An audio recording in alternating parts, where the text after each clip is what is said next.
Hello viewers, शिक्षक विद्यापीठ में आप सबका स्वागत है। इस वीडियो में हम इंडिया के मेगा प्रोजेक्ट्स को डिस्कस करेंगे। AWS के एग्ज़ाम में आपको इस टॉपिक से 1 से 2 क्वेश्चन देखने को मिल सकता है। तो बिना किसी देरी के आरंभ करते हैं।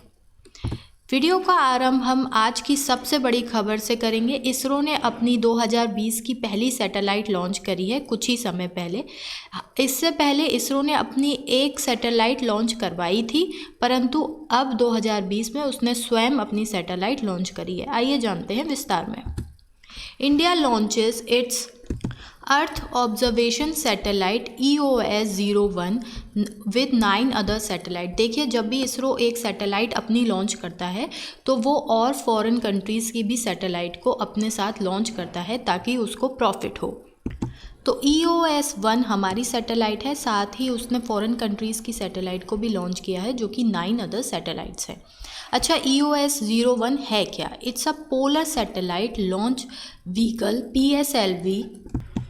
EOS-01 blasted off from the Satish Dhawan Space Center at 3:12 PM, यानी कि 3:15 बजे इसको सतीश धवन स्पेस सेंटर से ब्लास्ट किया गया था। At the end of 26 hour countdown, India successfully launches its latest earth observation satellite. तो जो EOS है इसकी फुल फॉर्म है earth observation satellite 01 and 9 customer satellite. तो जो 9 जो सैटेलाइट्स हमने लॉन्च करी हैं वो कस्टमर सैटेलाइट है। देखिए, इंडिया के पास एक बहुत बड़ा एडवांटेज है कि हम बहुत ही कम पैसों में और हम उन लोगों का काम करते हैं। तो इसीलिए जो कस्टमर्स हैं हमारे, जो और फॉरेन कंट्रीज़ हैं, यहाँ तक कि अमेरिका भी नासा और स्पेस एक्स को प्रेफर करने की जगह इंडिया को प्रेफर करती है, क्योंकि हम इकोनॉमिकली उनको बहुत बेनिफिट देते हैं। इसीलिए हम अब और लोगों की सैटेलाइट्स भी लॉन्च करने लगे हैं। तो 9 other satellites on board it's polar rocket from the space craft in Shri Harikota on Saturday. तो हम अधिकतर अपनी सैटेलाइट्स यहीं से लॉन्च करते हैं, श्री हरिकोटा से। The polar satellite launch vehicle PSLV C49। तो हमने जो PSLV C49 है इससे उसे लॉन्च किया है, ये हमारा व्हीकल है। Lifted off from the first launch pad at the Satish Dhawan space centre here 3:15 बजे 3:12 PM at the end of a 26-hour countdown and injected the satellite into the orbit one after another 20 minutes later। और जो orbits में भी inject कर दी गई हैं किसके बाद एक 20 मिनट के अंतर पर। आइए देखते हैं, ये है EOS-01 जो लॉन्च करी गई है। तो इस पर इसरो ने क्या कहा है, देखिए, ये इसरो का ट्विटर हैंडल है और उन्होंने खुद लाइव टेलीकास्ट को पोस्ट किया है। आइए देखते हैं। ISRO sent us for carry out this job with carefully, safely, and doing the quality work. At this time, I wanted to compliment all the center directors. When we have gone through the difficult times regarding the availability of the employees, regarding the safety of the employees, the directors took care of each and every one of the employees of ISRO. They have taken care of their health. They have defined the real, the special SOPs to ensure that the works are progressing. At the CSLV, the first development flight is going to launch, that is EOS-02. Subsequently, we are going to have the GSLV F-10 launch. It is going to launch, that is the EOS-03. And I'm sure that under these difficult times, as usual, that the center directors as well as all my employees will work safely, carefully, take care of their health at the same time. तो अभी हमने ISRO chief को सुना, ये अपना watch, ये live था telecast, launch of EOS-01 and 9 customer satellite by PSLV 49, जिससे हमने अभी लॉन्च किया है। ये रीसेंट व्हीकल है इसरो का, जिससे उसने 9 कस्टमर सैटेलाइट और एक अपनी सैटेलाइट EOS-01 को लॉन्च किया है। ये क्या है EOS-01? ये एक अर्थ ऑब्जर्वेशन सैटेलाइट्स है और DD नेशनल पर भी इसका लाइव टेलीकास्ट आ रहा था। तो अभी कुछ ही समय पहले हमने EOS-01 को लॉन्च किया है श्रीहरिकोटा से। आइए जानते हैं अब इंडिया के जो मेगा प्रोजेक्ट्स हैं उनके बारे में। तो गिफ्ट से स्टार्ट करते हैं। Gujarat international finance tech city, ये इसकी गिफ्ट की फुल फॉर्म है। Gujarat international finance tech city इसका नाम है। ये एक ग्लोबल फाइनेंशियल हब बनने जा रहा है। टेक सिटी यानी कि एक टेक्नोलॉजिकली एडवांस सिटी होगी। इसके बारे में देखें तो ये है a city waits to unwrap, बहुत ही जल्द ये इनॉर्गेट होने वाली है। Gift city project where an estimated ₹11,000 crore has been invested in at the SP as joint venture partner. Infrastructure leasing and financial services is about to exist and first resident move in Mumbai-based RBSA advisor. The ambitious Gujarat International Finance Tech City, GIFT City, is at critical cusp. Cusp का meaning होता है a turning point between two states. तो एक ये critical turning point पर है। The joint venture partner is about to exit an estimated 11,000 crore of investment has been parked. A brand has been build a city, फिर भी इसको बनाया गया है, that houses the country first international financial service centre has come alive on the dry river bank of Sabarmati इन गुजरात। तो साबरमती के तट पर इसको बनाया जा रहा है। अभी हमने साबरमती रिवर फ्रंट से केवड़िया के लिए एक सी प्लेन की भी सर्विस स्टार्ट करी थी कुछ ही समय पहले PM मोदी ने, और उसकी वीडियो भी हमने आपको तुरंत उसी दिन दिखाई थी। तो आप उस वीडियो को भी देख सकते हैं। हमारे चैनल को सब्सक्राइब करें, वीडियो को लाइक शेयर करें, आपको ऐसी नई और इन्फॉर्मेटिव वीडियो मिलती रहेंगी।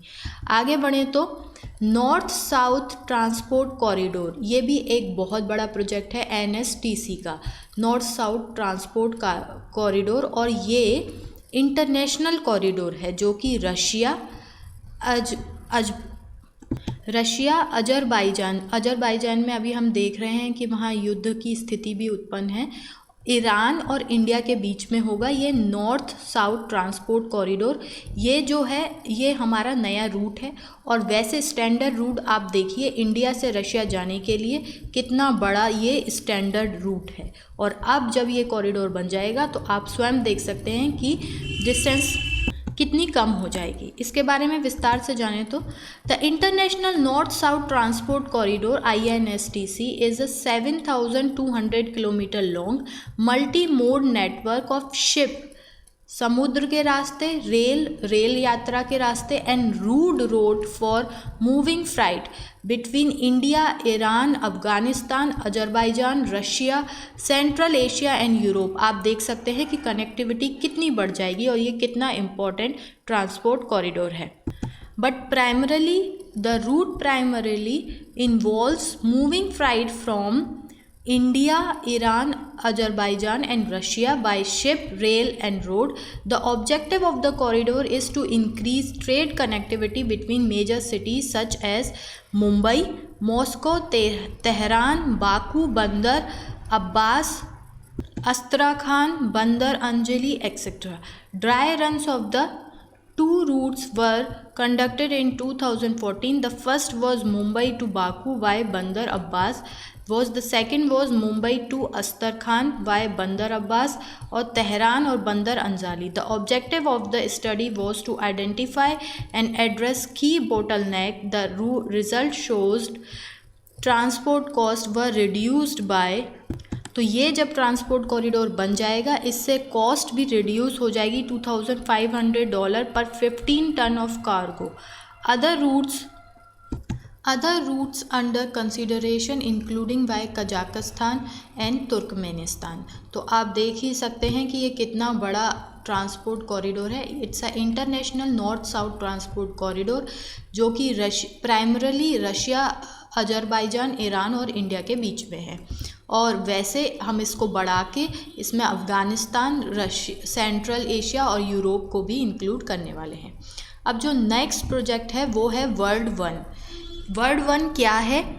Is a super tall residential skyscraper currently on hold in Mumbai.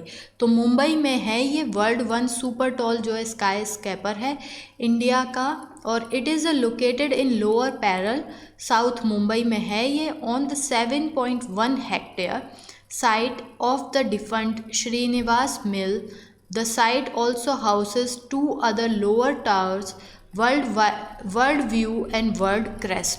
तो वर्ल्ड वन के अलावा इसमें 2 छोटे टावर भी हैं, world view and world crust. इसको देखें तो ये है world tallest residential sky scraper. तो ये दुनिया का सबसे ऊंचा जो है वो स्काई स्कैपर होगा पूरी दुनिया का, इसीलिए इसका नाम है world one tower, Mumbai, India. तो इसमें कितनी फ्लोर्स होंगी? 119 फ्लोर्स होंगी, 119।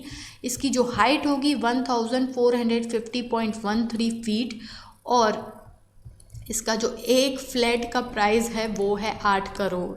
तो 7.199 करोड़ का इसका फ्लैट के प्राइस है। आप चाहें तो इसमें ख़रीद सकते हैं। आगे बढ़े तो एक और जो डिप्लोमेटिक और वहीं कंस्ट्रक्शनल व्यू से एक बहुत ही बड़ी एडवांटेज है अटल टनल रोहतांग में ये ओपन हुई है। बॉर्डर रोड ऑर्गेनाइजेशन ने इसे बनाया है अटल टनल, इसके बारे में जानते हैं।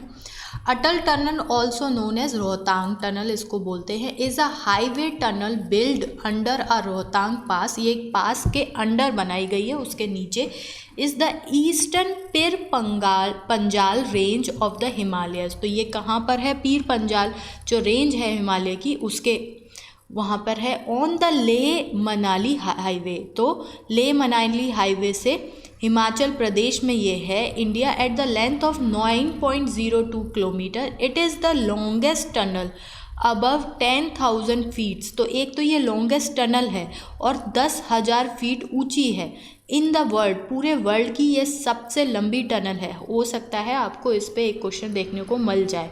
इससे पहले हमने क्या देखा? एक टावर देखा जो दुनिया का सबसे बड़ा टावर था, लॉन्गेस्ट स्काई स्कैपर था रेजिडेंशियल। और ये क्या है? लॉन्गेस्ट लेंदी जो है, इसकी जो लेंथ है वो 9.02 किलोमीटर है और ये वर्ल्ड की सबसे लॉन्गेस्ट टनल है। इसका नाम है Atal tunnel and is named after former prime minister of India Atal Bihari Vajpayee. The tunnel reduce the travel time and और overall distance between Manali and Keelong on the way to Leh.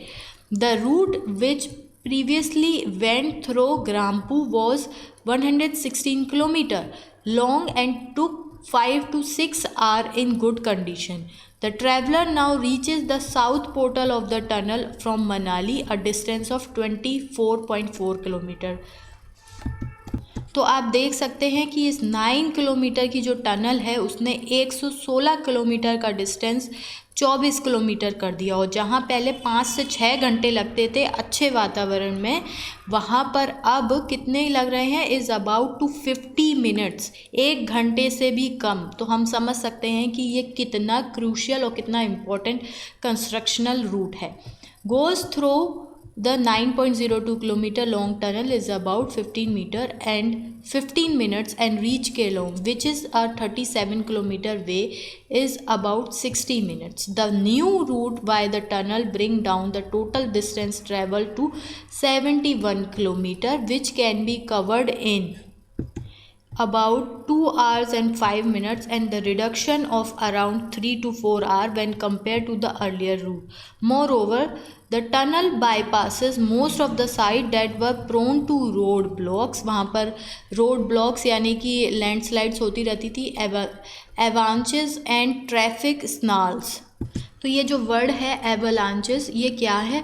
जैसे कि आपने भी देखा रोड ब्लॉक्स होती है, लैंडस्लाइड्स हो जाती है, वैसी एवलांच ये होता है बहुत सारी स्नो जो है वो गिर जाती है, तो उसको एवलांच कहते हैं। एंड ट्रैफिक स्नॉल्स, ये है अटल टनल। इसमें 2 टनल हैं, एक जाने की और एक आने की, और ये 9.02 किलोमीटर लंबी है, लॉन्गेस्ट टनल है और ये 10,000 फीट ऊपर है। फॉर्मर पीएम के नाम के ऊपर रखा गया है इसको। Moreover the tunnel bypass most of the site that अभी हमने देखा block road blockades avalanches and traffic snarls. Next India का जो सिग्निफिकेंट प्रोजेक्ट है वो है Setu Bharatam. Ministry of road and transport and highway, ministry of road transport and highway इसको बना रही है Setu Bharatam. Under the project as many as 200 rail over and under bridges would be constructed at unmanned railway crossing on the national highway and 1,500 dilapidated Britishers bridges would be widened, rehabilitated or replaced in a phased manner at the cost of rupees 208 billion and 300 billion respectively. Setu Bharatam program aims to make all nations national highway, ये पूरे भारत के highway बनाने जा रही है free of railway level crossing by 2019। तो 2019 तक इसका एम था, परंतु अभी इसमें कुछ डिले है। This is being done to prevent the frequent accident and loss of lifes at level crossing. तो क्रॉसिंग पे जो हमने देखा है बहुत से एक्सीडेंट हो जाते हैं, उनको रोकने के लिए किया गया है। इसमें क्या है, सारे नेशनल हाईवेज़ को रेलवे क्रॉसिंग से अलग करना है, free from railway crossing. 2008 railway over bridges बनाए जाएंगे और अंडर ब्रिजेस बनाए जाएंगे। इसमें 208 ओवर ब्रिजेस बनाए जाएंगे या अंडर ब्रिजेस बनाए जाएंगे, जिससे कि जो नेशनल हाईवे है will be free from any type of railway level crossing. Connecting India का भी एक बहुत बड़ा ड्रीम है इंडिया का, और इसे हर गवर्नमेंट ने इस पे काम किया है। और प्रेजेंट गवर्नमेंट क्या काम कर रही है, existing length of national highway इतनी है और प्रपोज्ड एडिशनल लेंथ इतनी है, तो 97,000 की है और 10,000 इसको बनानी है। न्यू कंपोनेंट्स क्या है, NHS in border and coastal region, backward areas and tourist and religious places.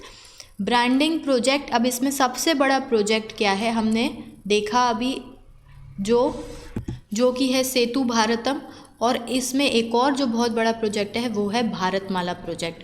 तो आइए इसको भी जानते हैं कि भारतमाला प्रोजेक्ट क्या है।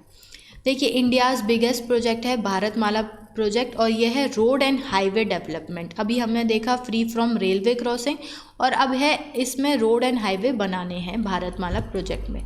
तो भारतमाला परियोजना project is a central sponsored and funded road and highway project of the government of India. तो ये सेंट्रली स्पॉन्सर्ड है। The total investment for 677 kilometre committed new highway is estimated at ₹5.35 lakh crore. तो इतनी इसमें इन्वेस्टमेंट लगनी है, और इसका पूरा 677 किलोमीटर इसकी एस्टिमेटेड लेंथ है, making it the single largest outlay for a government road and construction scheme. The project will build highway from, अब ये कहाँ भारतमाला परियोजना में कहाँ हाईवे बनने वाले हैं, Gujarat, Rajasthan, Punjab, Haryana, and then cover the entire string of the Himalayan states. और यहाँ पर कोई भी कंस्ट्रक्शन करना बहुत ही कॉस्टली और टाइम टेकिंग होता है और उतना ही डिफ़िकल्ट होता है। जम्मू एंड कश्मीर में, हिमाचल प्रदेश में, उत्तराखंड में, and then the portion of the border of Uttar Pradesh and Bihar along side Terai and move to West Bengal. आप देख सकते हैं कि कितने स्टेट्स को ये ज्वाइन करने वाला है, West Bengal, Sikkim, Assam, Arunachal Pradesh, and right up to the Indo Myanmar border in Manipur and Mizoram.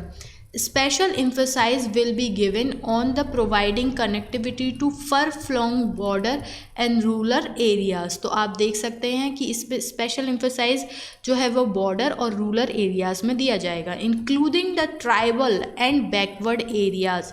Bharatmala project will interconnected 550 district headquarters through a minimum 4 lane highway. तो कुछ छोटा मोटा नहीं, 4 लेन हाईवे बना जाएगा by raising the number of corridor to 50 and move 80% freight traffic to national highway by interconnecting 84 logistic parks, 66 inter-corridors of total 8,000 km and 116 feeder routes of total 7,500 km.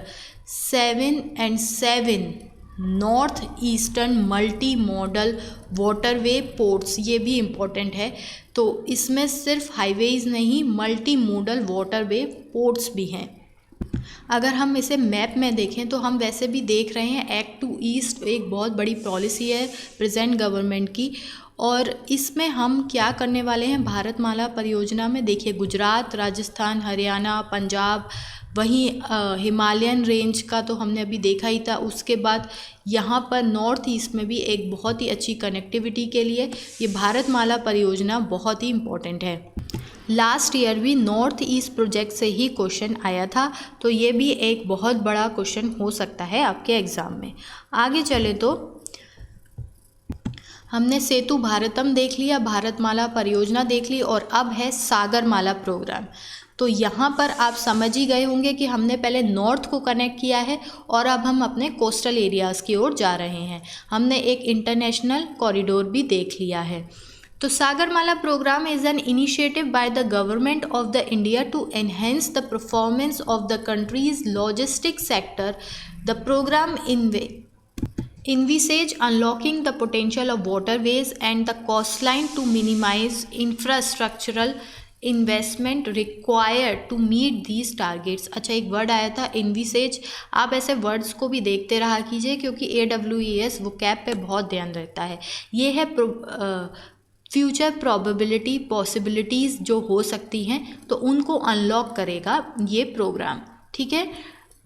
To meet these targets, अब targets बताए जा रहे हैं। To Intel investment, अब इसमें investment देखिए आप कितना है, 8.5 ट्रिलियन रुपीज़ का है। Set up the new mega ports, अब हम इसमें क्या करने वाले हैं, नए नए मेगा पोर्ट्स बनाने वाले हैं। कोस्टल इकोनॉमिक यूनिट में इन्हेजिंग पोर्ट्स, कनेक्टिविटी बाय रोड, और इसमें हम parks, pipeline, waterways and promoting coastal community development को हम इसमें बहुत ज़्यादा बढ़ावा देंगे।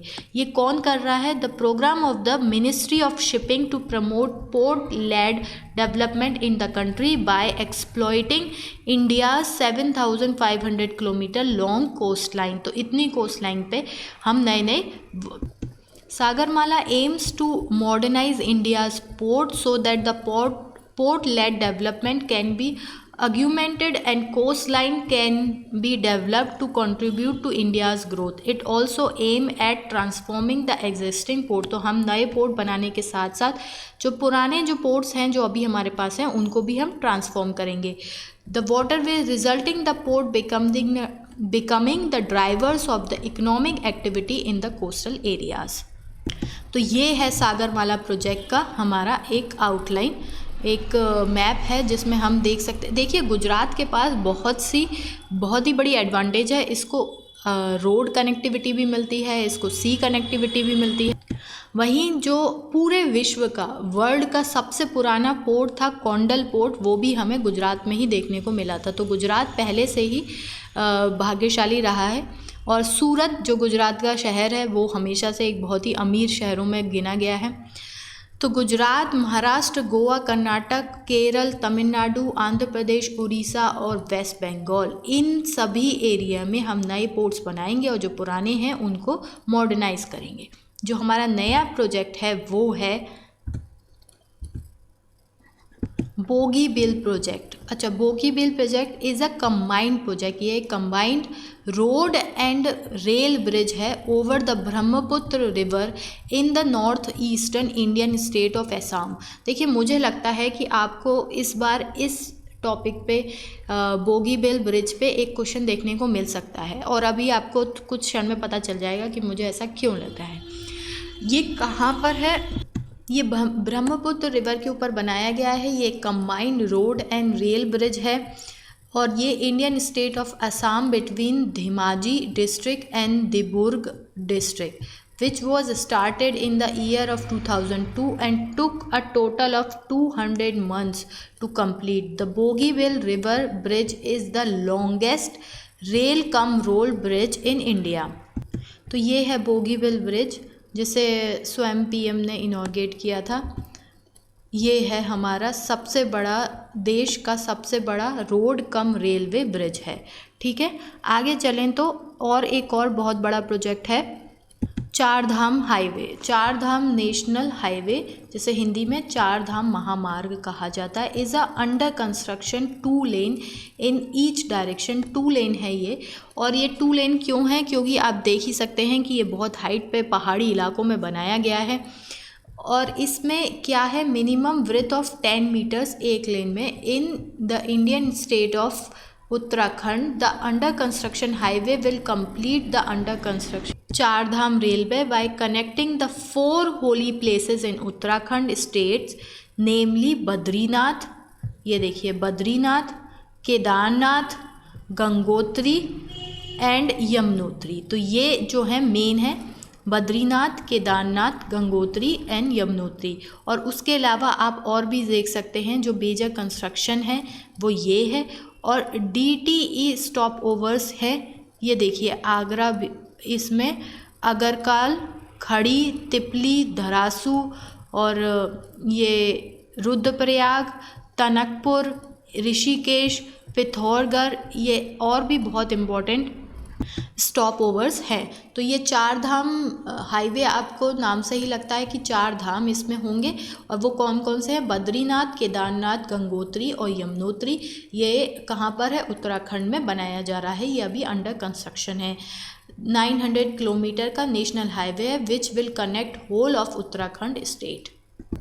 ये एक आप और डिस्टिंग्विश मैप देख सकते हैं, यमुनोत्री, धरासपुर, ऋषिकेश, रुद्रप्रयाग, टनकपुर, पिथौरगढ़, बद्रीनाथ, केदारनाथ और गंगोत्री, ये जो चार धाम हमारा हाईवे बनने जा रहा है उसका मैप है।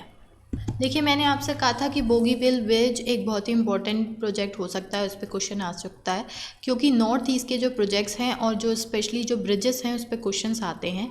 लास्ट ईयर एक क्वेश्चन आया था, India's longest single lane steel cable suspension bridge was inaugurated in which state. तो उन्होंने स्टेट का नाम पूछा था कि किस में उसको इनॉर्गेट किया गया है, और ऑप्शंस थे ये असम, मिजोरम, मेघालय, अरुणाचल प्रदेश। तो आइए जानते हैं India's longest single lane steel suspension bridge के बारे में। ये है country's longest single lane steel cable bridge open in Arunachal Pradesh. तो आपको नाम पता चल गया है कि अरुणाचल प्रदेश में इसको इनॉर्गेट किया गया था। ये India's longest 300 metre single lane steel cable suspension bridge है। Was inaugurated by Arunachal Pradesh chief minister Pema Khandu. The bridge across the, अब ये ब्रिज कहाँ बना है? Across the Siang river at Jingkyong in upper Siang district has been named Byorung bridge. तो उसका नाम क्या था? उसका नाम था बोगीविल ब्रिज, और इसका है बायोरंग ब्रिज। वो असम में है और ये अरुणाचल प्रदेश में। तो आगे चलें तो एक और बहुत ही इम्पोर्टेंट जो है वो है प्रोजेक्ट ICBR का प्रोजेक्ट है, इंडिया चाइना बॉर्डर रोड्स। इसको ऐड करने का मेरा सबसे बड़ा मोटिव यही था कि इस समय लेह लद्दाख को बहुत डिस्कस किया जाना है, LAC को बहुत डिस्कस किया जा रहा है, तो हो सकता है आपको इस पे एक छोटा मोटा क्वेश्चन देखने को मिल जाए।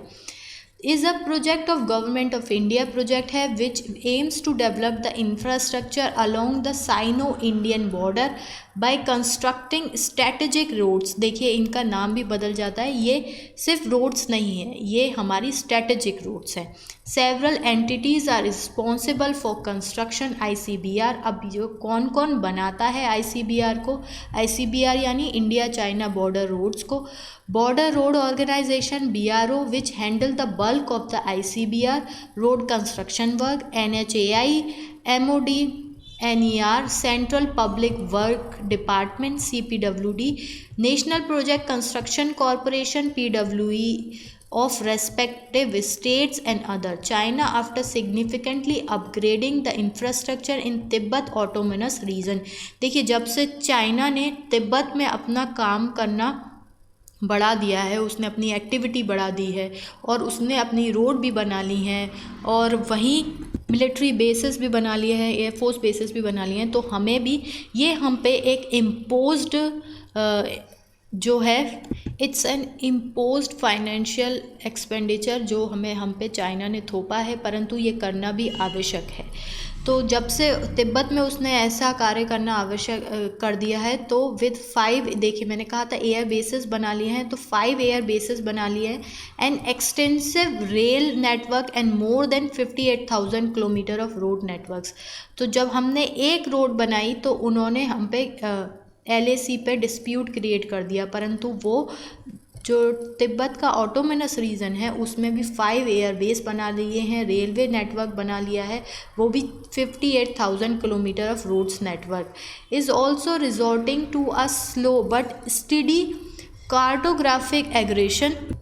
कार्टोग्राफिक एग्रेशन का मतलब होता है मैप पर जब हम ये देखेंगे कि उनका इंफ्रास्ट्रक्चर इतना बड़ा हुआ है तो इससे क्या होगा, to keep India under geo strategic pressure. तो हम एक प्रेशर में रहेंगे कि उनके पास जो इंफ्रास्ट्रक्चर है वो इतना है, वो बहुत जल्दी एक्ट कर सकते हैं, हमारे पास अभी रोड भी नहीं बनी है, तो इसलिए हम एक प्रेशर में रहेंगे, इसलिए चाइना ये कर रहा है। इसीलिए हमने ICBR बनाया है जो कि रोड्स बनाता है साइनो इंडियन बॉर्डर पे। तो आपको ऐसी नई नई वीडियोस मिलती रहेंगी, इन्फॉर्मेशन मिलती रहेंगी। हमारे चैनल को सब्सक्राइब करें, वीडियो को लाइक शेयर करें। धन्यवाद।